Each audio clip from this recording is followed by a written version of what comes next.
And welcome, welcome, welcome. This is Peter Winick. I'm the founder and CEO of Thought Leadership Leverage. And you are joining us today on our podcast, Leveraging Thought Leadership. Today, my guest is Harper Tucker, who is the VP of Member Development at Advantage and Forbes Books. Harper and I have had the pleasure of working together on a couple of projects.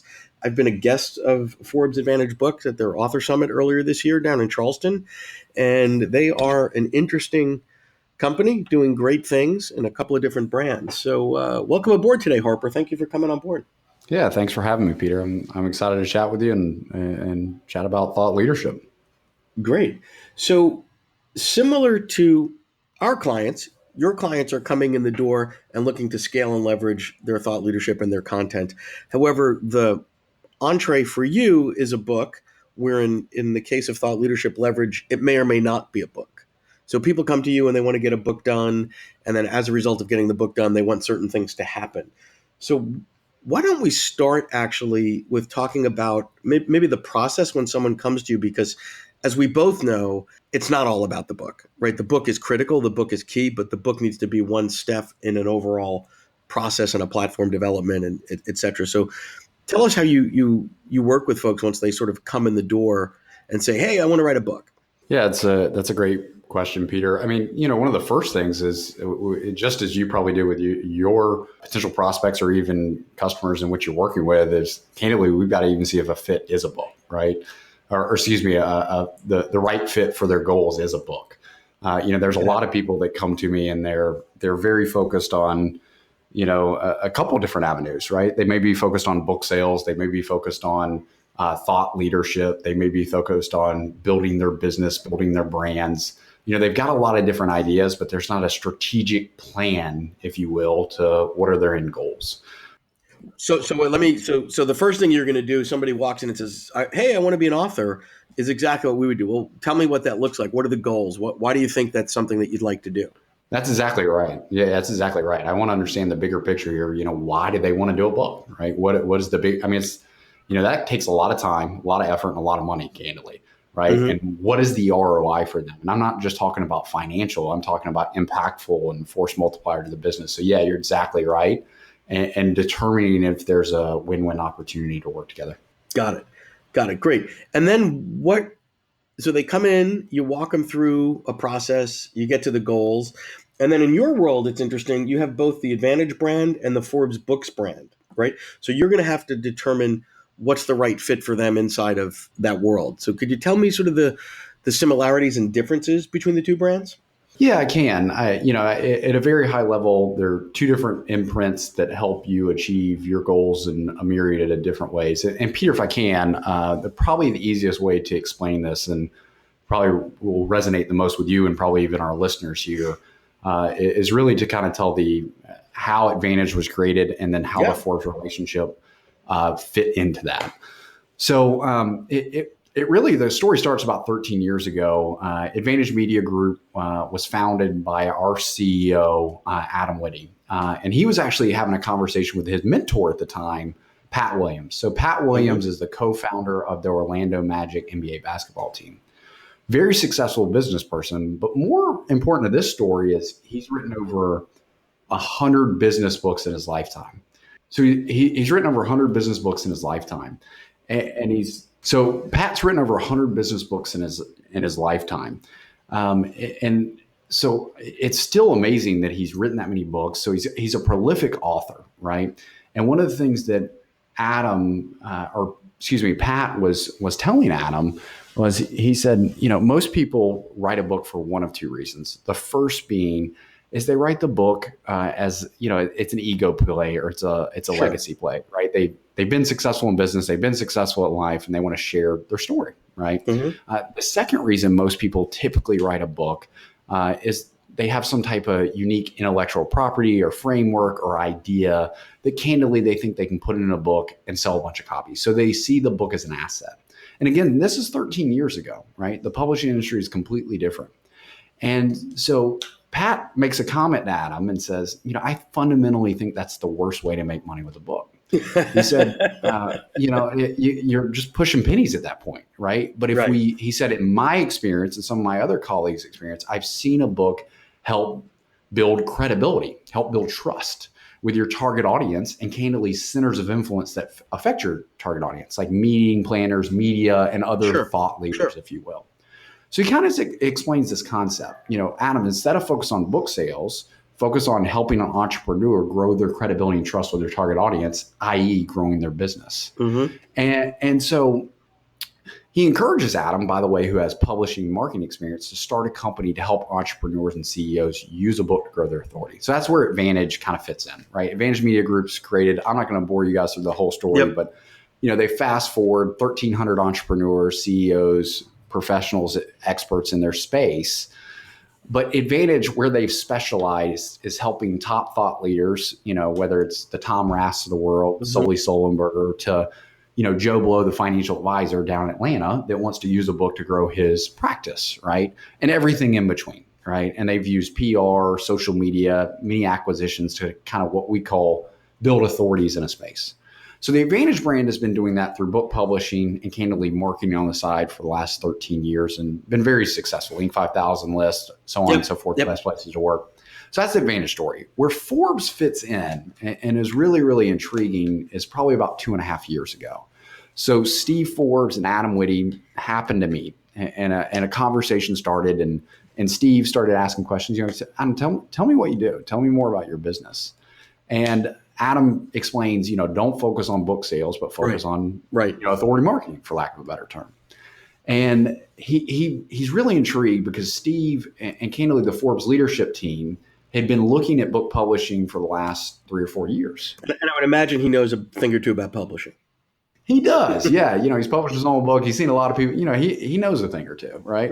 As the magazine. But one of the things that they looked at when they wanted to get into book publishing, because obviously it's tangential to the magazine and many of the other things they do, they've got a significant brand.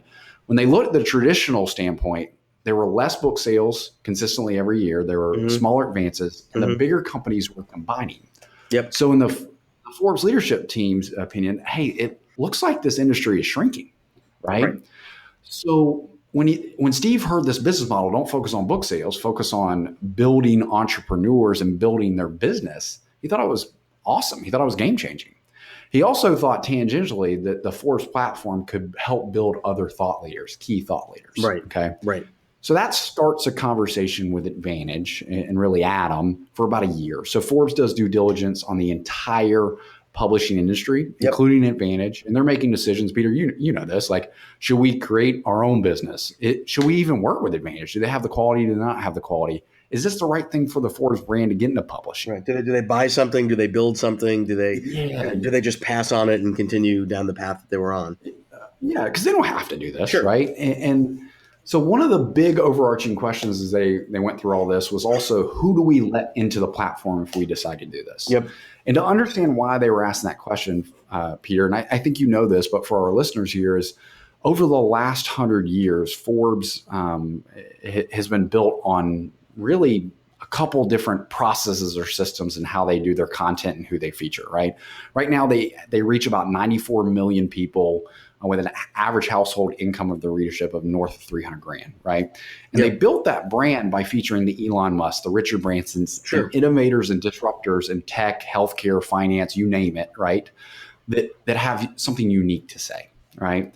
And nothing against our great financial advisor in Atlanta who has built his niche in that small community, but he's not ready for Forbes, right? He hasn't brought the thought leadership or the credibility or the expertise. So they came up with some immense qualifications to participate in Forbes and candidly capped it.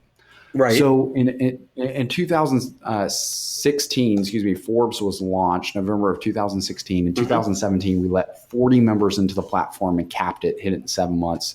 This year, we're going to let 60 members into the platform. Same thing and cap it. And this platform features billionaires, Fortune 500 CEOs, and innovators and disruptors in niches and micro niches that have something unique to say that Forbes has kind of put their stamp of approval. Got it. And with that, and here's the difference kind of between the Advantage and Forbes brand, right? They both build authority, but if you qualify for Forbes, you get access to the Forbes platform, that 94 million with an average income of 300 grand, that just contributorship, being featured in the magazine, so on and so forth. And Advantage is more, we're using PR, we're using that speaking ability to really build the authority. The stuff Peter, you know and live every single day. Got it. So Got it. And there's a place in the market for both, right? So one of the things that I find intriguing about the model is you could have your financial advisor or your architect or whatever the case may be in a local market that's best in class, that's really killing it, that wants to use a book more as a marketing tool, right? And there's a place for that yep. versus the Forbes brand. That's probably more of a global conversation. It's probably more of something a little bit more game changing, something more profound than the financial advisor, and that's great. Different models, different pricing, different pieces there. So let's talk a little bit about trials and tribulations, the challenges that authors, thought leaders, and speakers have as they move into this space. Because most businesses you get into, there seems to be an obvious or somewhat obvious or linear path that people do, right? If you want to be an accountant, this is what you do. Then you get your CPA, and then you join a firm, and blah, blah, blah, blah, blah. There isn't really an MBA in thought leadership out there, right? And what I find, and you've probably experienced some of the same, is really, really smart people often do really, really dumb things in the space, not because they're dumb by any stretch of the imagination, but because they're not talking to enough folks. They're listening to the wrong people. They're going by gut. Share with me a little bit of that in terms of the core fundamentals that everybody needs to be thinking about before they dive in and put their time, energy, effort, resources, and dollars into developing their own thought leadership and their platform. Yeah, and I think, Peter, you and I think about this very, very closely. Maybe a little bit different, but strategically, the way I would articulate that if I was, sitting down with one of my best friends and they wanted to do something like this in terms of building their thought leadership, right? First and foremost is what is your brand, right? What is your mission, right? What impact do you want to have on the world, and then who's your target audience, right? And then how can we connect all those? Yep. And are they connected right now? Right. You may, as you said, you may be a CPA in Atlanta that is very successful, but your next goal is to go national or international in a totally different niche, right? Chances of success, how we're going to do that, what assets do we have in place, what weaknesses do we have in place? What I would articulate is before you decide to go down and publish a book, right, with another firm or even do a book, right, you need to strategically understand what the end goal is and one of the best ways to get it. But going back to the advantage in Forbes brand, there's many people that qualify for Forbes and it may make sense, right?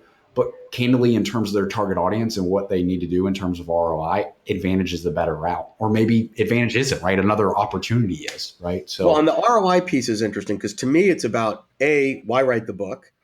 B, why now? Are you positioned right now to do the book in such a way that you'll take advantage of it in the best way that you can, as opposed to another period of time where you might have other things developed, products, offerings, your social platform, et cetera. And then with who, right? And I think, you're sort of saying the same thing. What people don't often do in this process is look at that ROI. It's a field of dreams. I write a book and all of a sudden, doors will be open to me. People will be throwing money at me, inviting me to cool parties, inviting me to speak. It doesn't work like that. Right. No. So I think you need to be thinking about this. And this is one of the things I love a lot about Advantage in Forbes is it's for business people and by business people. So we do have the R conversation a lot. Right. So if you're going to spend $30,000, $300,000, whatever it is in an investment in your platform and your project, let's do a little math here. Right. Like we would in any other business. What's our ROI on this? When are we going to get that back? Because branding is all fine and dandy. Right. Nobody's against branding, but ultimately you have to measure against client acquisition, revenue, product development, all the different things. And oftentimes people sort of jump into the pool of authorship without thinking about that. So what are the questions you would ask them to be thinking about with regards to ROI? Yeah, that's a great question. I mean, you actually hit it right on the head, Peter, about timing, right? Like strategically, I had a conversation 2 weeks ago with an individual that had a phenomenal concept, great idea, phenomenal book standpoint, and had a great business idea. And one of the questions they asked me at the end of our consulting day was, what concerns do you have with me doing this project? And I'm so glad they asked that because I knew that I was going to tell them anyway, right? But they asked that question and opened up the door for me to say, here's my concern. And this person, by the way, scaled, and I'm going to leave them nameless, obviously, but scaled a significant company north of $50 million, right? And now they're out there wanting to create a consulting company and coaching company. Yep. And my biggest concern with them is it's not built yet, right? The framework's not built, the ideas. Now the book can help them come up with the concepts, but I told them, I said, if you're not all into this, like, doesn't matter if you're just focused on creating the book, then you shouldn't do this, right? And I even told them, I said, if you're just focused on this as an ROI for the next year, which we should focus on, absolutely. But if you don't see this as a multiplier and a platform for your next 5 to 10 years, then we shouldn't work together. We're not even on the same page. That's great advice. I mean, what I say to clients all the time is think of the book as the grand opening of your store, right? So you're putting all this energy and effort and resources into this grand opening, and then they walk into the store and you have one product. You have the book, which they already bought because you need to buy the book to walk into the store. Now what? And I think to your point, there's nothing wrong with waiting 6 months. There's nothing wrong with waiting a year, whatever the case may be. So you can be really thoughtful and say, who am I targeting? Once I get them into the store, what else do I have to sell them? How else can I service them? And am I in the right place for that now? Because the book comes out, and if you don't have the sort of that back end built, and you put the effort in the book's success, the book is a failure, right? Because you acquired all these people. There's not much you can do for them, because amortizing a customer acquisition cost over a $20, $25 book is not an easy arithmetic trick to do. I would not be doing that investment any day, right? That's the wrong investment we want to go after. And I agree with you, Peter. I mean, the way that I think about it, and here's the only comment that I would say, and probably asterisk on that. Yep. They need to work with somebody like you, Peter, or somebody like in my firm, or candidly somebody else. I don't care. Yeah, right. But with the statistics, it takes 3.2 years for somebody to write a manuscript. 60% of people that start a manuscript never finish. And I'm not talking about just the book here, but I'm talking about building a business, right? I've seen it time and time. You have too, where somebody calls me, I've got this great concept. I have this phenomenal book idea. I have this phenomenal business idea. Yep. And they really do have the track record of success. They've scaled companies. They've done X. They've done Y. But they fail at this, or they're ill-equipped to go forward with this. Or they don't have the right advisors, or they're not accountable in this new world like they were in the past world, right? Yep. And they do it in maybe 2 to 3 years down the road, or 5 years down the road. And candidly, if they had somebody like you, Peter, or somebody like on my team that absolutely, for what I'm trying to say is, they need, just like if I'm trying to work out and get more healthy, right? If I go to a gym and I pay somebody $5 to go to the gym and I miss it on Tuesdays and Thursdays, it's not that big of pain for me, right? But if I'm paying a personal trainer a significant amount of money every single week and they are on my butt, I am going to be successful. Exactly. Again, I'm going not to lose weight, not to do that. Like, what's my goal? I want to be healthy. I want to be around my kids. I want to do X, Y, and Z. I want to hit the out income. So all I would say is the counterpoint is, if they're building a business like that, go build it, right? Just don't think it's going to come to you for the next 6 months and nothing's going to happen, right? Strategically empower the right people, tie yourself to that quote unquote train to make sure you're successful in this new venture if you decide to go down that direction. Awesome. And if not, just don't do it, right? No, well said. So as we wrap up here, just people, if you're thinking about writing a book, if you want some insight on how this works, how do I find you? How do I get in touch with you? Well, you can look more on our website. We've got 2 different websites, ForbesBooks.com, AdvantageFamily.com. Again, Forbes Books with an S.com, and AdvantageFamily.com, all one word. You're welcome to reach out to me as well via email, htucker, HTucker, at ForbesBooks.com. And then I'll give my phone number too for key people. It's 843-518-6780. Be happy to respond. And Peter, just like we did here, the way that I approach, any interaction with a potential client or anybody I can help is just educational, right? It may not be a fit. There may not be an opportunity, but just like I've learned with you, Peter, there may be a better opportunity somewhere else. Well, thanks so much for your time. You shared a lot with us today, and I appreciate your time and all that you shared with us. Thanks so much, Harper. Yep. Thanks, Peter. To learn more about Thought Leadership Leverage, please visit our website at thoughtleadershipleverage.com. To reach me directly, feel free to email me at peter@thoughtleadershipleverage.com. And please subscribe to Leveraging Thought Leadership on iTunes or your favorite podcast app to get your weekly episode automatically.